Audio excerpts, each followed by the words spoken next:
buvo sakyta šiandien Rūbinėj, kad reikia pirmas gerai sukovoti, bet šiandien taip nesigavo, labai daug klaidų.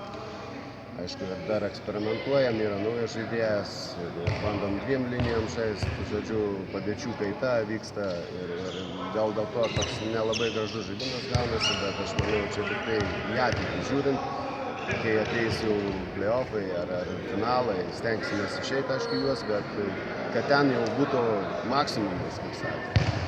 O dabar yra kaip yra, aišku, žiūrovus gal truputį nuvilia toks mūsų žaidimas, atrodo, ne viskas sklandžiai, bet stengsimės gerinti. Tai va, Artėja čempionato rungtynės su debiutantais ir su didžiausiu priešininku. Su debiutantais, tai kaip ir sako, sunkiausia žaisti su debiutantais.